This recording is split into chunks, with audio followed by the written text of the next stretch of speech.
the test matches and so forth, and we wanted to know what was his interest. And he did indicate, yes, he would love to be involved with Test cricket, and he would love to, be there. And I said, look, the problem with we as selectors is the fact that we've got a lot of players that we would like to include in the Test setup, and we would like to see them playing some four-day cricket for the franchises. And he was one of them. And then he said that if the conversation was had even a lot earlier, there's a possibility that he might have stayed home and try to play in the first two four-day games for Jamaica, which I thought would have been a good thing. The same thing applied for someone like Shay Hope. We believe that Shay, is a guy that we should be looking at, trying to get him interested in playing Test match cricket. He's done very well. Obviously, the conversation we had with Shay Hope, he did indicate that he would like to play as well, but he would like to back down the order. The same with Brandon King. Brandon King said, yes, I would like to play, but I'd like to back if I'm 3, 4, or 5 down the order. So, we just want to make sure that there's competition there, so that guys that are playing cricket for West Indies will understand that they have to perform. If not, there are other people there to take the places. Thank you very much. We have a question coming in from Marshall Hewitt.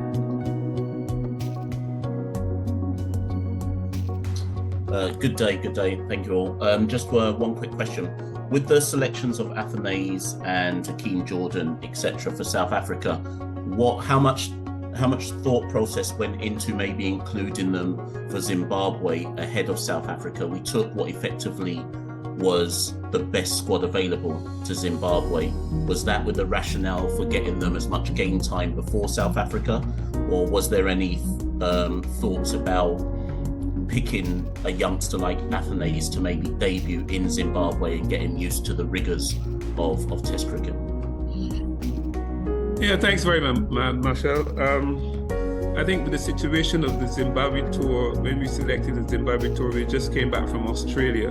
And again, that is something that we have some concerns with as well, is that our preparation for Test cricket is something that we're looking at, because we've got guys who featured in the Test team, and then they go off and play the T20 tournaments, and then they then expect to come back from the T20 and go straight into the Test match. And I personally don't think that is the adequate preparation for our Test team. We've lost one series in 2022, that was against Australia. And we as a panel, we decided, look, there's no need for us to start making any wholesale changes to make people think that we're panicking. And what we did is that we just decided to make sure that we stay with the core people that we've had in the Test series there. That is the reason why I said that we forgot the opportunity to bat at 3 again, because he did not get the opportunity in Australia because he was injured. So it wasn't a situation where we were thinking about, okay, let us pick some young people now and change the team only because we're playing against Zimbabwe. Because I keep saying, every time that we're playing away from home, there's no easy Test matches.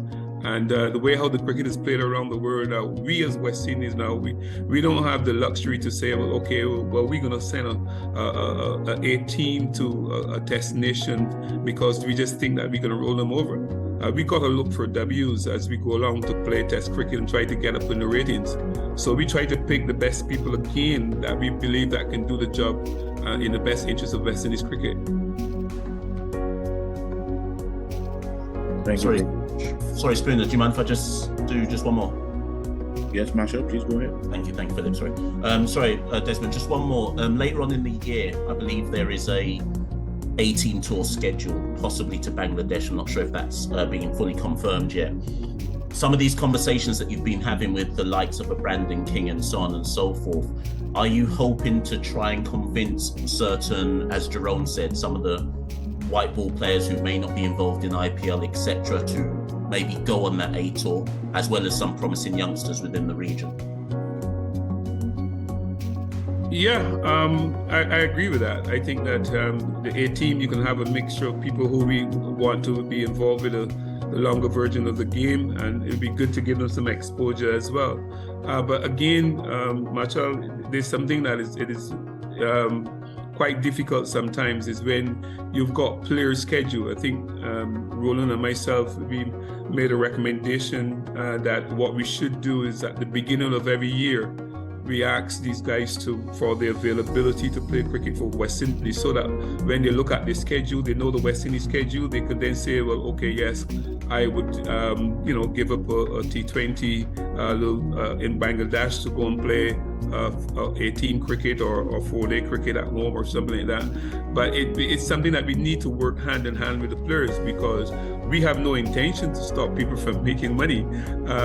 So if guys are unavailable because they are involved in other T20 formats around the world where they might have made commitments before, it is very difficult for me to ask him to, renege on their commitment, But yes, we would really like to see the likes of Brandon. We also share hope.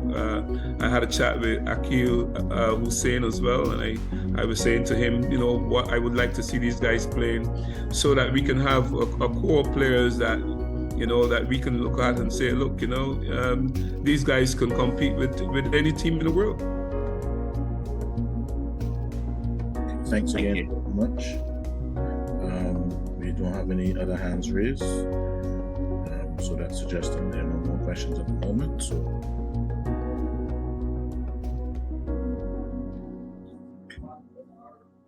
I'm seeing a hand from LA. LA, if you have a question, please come in. Yes, Spoons. Greetings, everyone. This is Lennox. Yeah, man. Chief Selector, I don't know if this was asked, I just came in, but I had to ask you about the banner situation. I don't know if you addressed it. Yes, Leno. The lead selector has already spoken on the. Okay. All right. No problem then. Thank you. I'll check the recording for the response.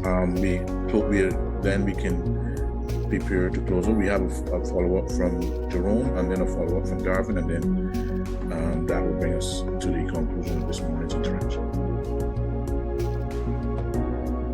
What just in regards to the captaincy, Dr. Hanes and Sir Butcher, the selection of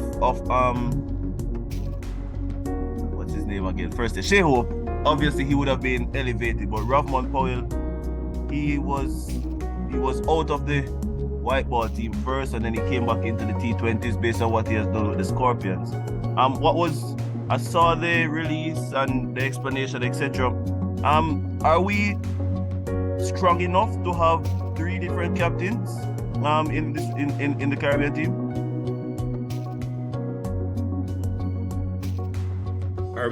Are we strong enough? Well, I don't really understand what in terms of talent pool, wide enough to have 3 different captains?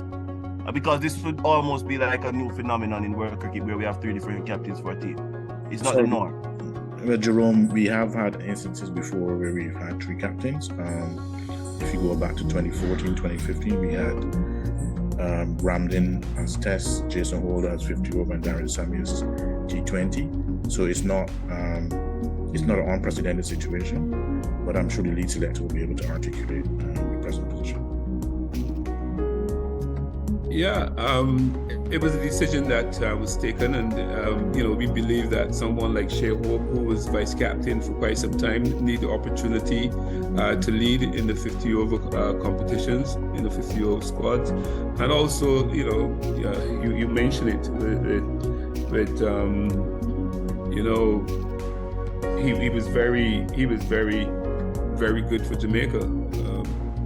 And he played very well. It didn't affect him at all, and we like the way how he led the side in the T20, and also the way how he performed as well for the Taliban. So I think it is important for us to have the 3 captains now, because I believe all 3 of them deserve the opportunity to lead.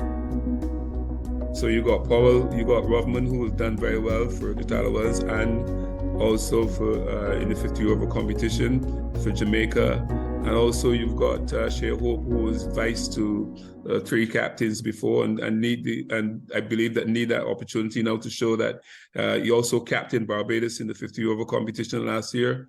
So it is only fair to give him the opportunity to lead.